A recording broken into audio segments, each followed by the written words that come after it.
Hey everybody, and welcome back to my channel, Joy with Jen, and I'm Jen. I'm back today with another 2024 trendy item to make, and I'm in design mode, and we are going to be making a memory wire bracelet using the colors of spring and green, and we're using jade as well. So if you were interested in making a memory wire bracelet, stay tuned because that's what we're going to jump into. So now, to give you an idea of what we're going for, I've got this guy back here, and I just made him yesterday, and it just turned out beautiful. And this is all blue and silver, and it incorporates, again, a large, wide section of the wrist. It looks like little individual bracelets, but it's not. It's one continuous strand of memory wire. There are 6 links here, or 6 runs, or 6 circles, however you want to say it. And then we have a focal, and we've just, it's just so beautiful. It's kind of Southwest inspired, but I've got everything from different textures going on here too. So I've got seed beads, and I've got droop beads, spacer beads. I've got cubic zirconias. I've got some pewter spacers here that are kind of like a Victorian. Then we've got Rondelles in multiple colors that are faceted here. And then these are some check glass beads in here. These blue are check glass. So that is exactly what we're going for with that big chunky memory wire bracelet. And I'll keep it right here in sight for you guys. And that's what we're going for. So we'll just jump into it. And the supplies, you guys, all you need is your beads. I've cut off 6 rings of my memory wire. 6, okay? And then we need our memory wire cutters and our round nose. That's it. And then I did grab my flat nose just because this memory wire was giving me a little bit of trouble when I started my loop here. And so I just took and I've got my flat nose just so that I could squeeze that, because I like my loops to be nice and securely closed. You definitely want to make sure they're, however you can turn them in or away from you. It doesn't matter. There's a million ways to do it. I like to turn mine up, but I want to make sure that there's nothing, sticking up that's going to poke anybody or catch on your clothes or anything. So basically what I've got here, guys, is I've got it already started. We'll do our last 2 runs together here. And so to start out, guys, for you beginners, you just grab your ring of memory wire, and you're going to cut off 6 individual runs. So I'll show you how you do that. So at the bottom is where you want to have an end, and then you're going to count 1, 2, 3, 4, 5, and then your 6th ring, 1, 2, 3, 4, 5, your 6th ring is, you're going to put it basically on your wrist, is literally you're going to cut it right about 1 inch from where you started it. So the end of my wire here is about 1 inch past where I started. So you just want them to overlap by about 1.5 inches. And that just gives you enough room to work with, enough room to make your loops. Okay, so, but that's, again, a preference. You can cut this any way you want. You can do however many rings you want. So the other thing that what I've done is similarly to the blue over here, is I like to kind of stagger what I'm doing in size, in terms of sizing. So when they lay better this way. When you do it like I did small here, and then I did my 8mm Rondelles, and then we've got our large 10mm Jade. Now I'm going to go with the 4mm, and then I'll end it with the 4mm Canadian Jade. So I'm using the Jade and Canadian Jade beads. I'm using a 4mm crystal Bicones in seafoam green, and then 8mm transparent crystal Rondelles in spring green, along with some bead caps, and then the rose spacers. And then, of course, the 4mm Mayuki gold spacers, okay? So I'll put it in the box for you, though, and the size of memory wire. So what I do is when you're feeding it on, guys, is all you're basically going to do is you want to overlap each run. So let's start with this first run. So this first run, as you can see, I did just a little bit of seed beads on either side, and then the light Canadian Jade right here in the center. So it'll be at the top of the wrist. Okay. And so then I know when I can start my next run is because those first two overlapped a little bit. And then I did my second run. And then, as you can see, let me get them pushed up here. As you can see, my second run of rondelles here, that just overlaps by one bead. And then the same thing continuing on here with my third run, and this is just exactly how you build it. Or this is how I do it anyway. Let me get it together here. On the big, large jade beads, I went over by 2. And the reason I went over by 2 beads is because I have a focal here, and you'll see when I put it on my wrist what I mean. I wanted that focal to be right on the center of my wrist. I just made sure that I overlapped by 2 additional beads. And so now I'll go ahead and start my next run. So that gives you a little idea. And we're going to use, again, like I just said, these little 4mm Bicone beads in the seafoam green. And they're so light. They're a little hard for me to pick them up off the mat, so I'm just going to pick them up and feed them on here. And like that. Okay, so now I have finished the run of those Bicones. Now what I'm going to do is we're going to use the Canadian Jade, and I think I just mentioned this, but I'm not sure again.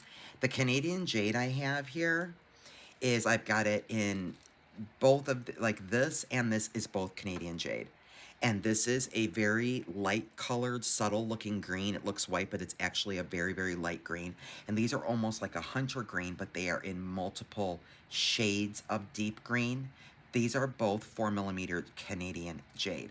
So because I put the light Canadian Jade here with the little seed beads, I'm going to finish this last full run with the dark Canadian Jade, but we're going to put the now flower spacers and the bead cones in the center to finish off this one. So what we're going to do is, I think I'm going to go with just putting on the jade bead first. And of course, these are so dark, I can barely see the hole. So I think I'm going to do like 3.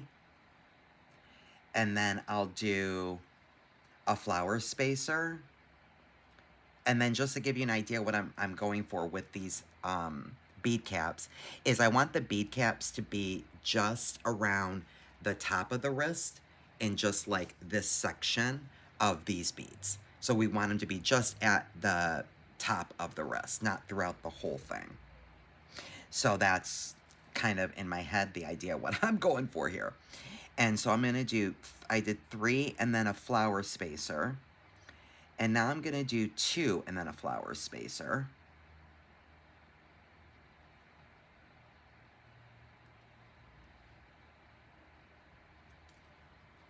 Pull these over here. And then I'm going to start with my bead caps. And just be mindful you're putting your bead caps on the correct way. So the first one, you will feed it with the cone facing out. And then you would put your bead on. And then the next bead cone would be facing the cone in. And I'll put 1 flower spacer and stop right there and show you what I mean for you beginners. So you can get a visual of what I'm talking about. So see, that's what I've done there.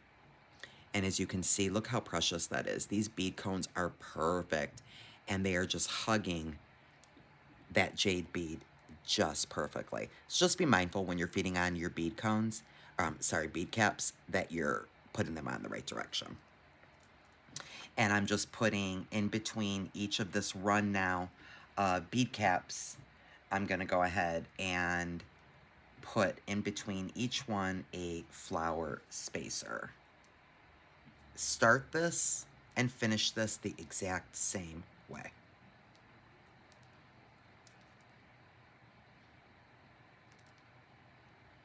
Okay.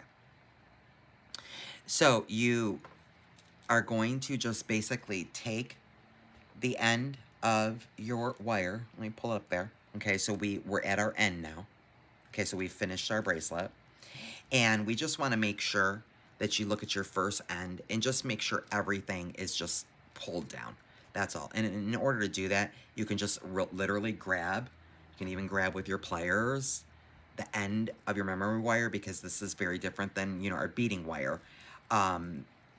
It's very easy to determine that you have no gaps by just, you know, making sure they're all pushed down. You can even go like this because it retains its shape, you know, and we know we're good. And so what we're going to do right there is I am just going to work with like about, I don't know, kind of about like around a centimeter, I feel like. And my memory wire cutters are being very fussy lately. And I think that's what I was just telling you. I grabbed my flat nose. And then all you're going to do is, just like we make any loop, guys, is we put our memory wire in our round nose pliers. We make sure we're flush. We have no wire sticking out the top of the plier. And we're just going to make a loop. And you're going to notice it's going to be much stiffer and much more challenging because memory wire is much harder than our craft wire or head pins or anything else. So it might take you several times, just like you see me doing, you know, and I'm kind of just using my finger to press and force that loop around. But it's that simple. We just cut it and make a loop, and you can turn it under or over. I like to do mine over. That's a total preference as well. But like I mentioned in the beginning, as you can see, this memory wire, my loop is not completely and totally closed there. It's a tiny, tiny little gap. But again, I want to make sure that that doesn't hurt anybody or catch on your clothes or anything like that. So I'm just going to straighten that out, and I'm going to just give a gentle little squeeze to make sure that that memory wire loop meets the inside and touches the other side of the wire. It's a simple little, tiny little squeeze here. And then I know that we're safe, we're good. This isn't gonna catch on anybody's skin or anybody's clothes. And that's it. And that's how you finish it. And so now let's put this guy on, and I will show you what we've done. And again, just like the blue one, oh, isn't that so pretty? But if you watch my channel, you know I'm impartial. I'm partial. I can't. Blue is my favorite, so I'm always going to gravitate anyway. I love it. But this is what's happening with this guy. So let's put him on and see what we wound up with. Beautiful green and gold jade statement memory bracelet. And so what happens here is, as you can see, you know, you can put it down or you can put it up. It'll retain its shape. You can wear them any way you want to wear them. But do you see what I mean by staggering the different sizes? It lays those jade large beads in the center, those 10 millimeter. They just lay better, and they lay properly. So that's what we have.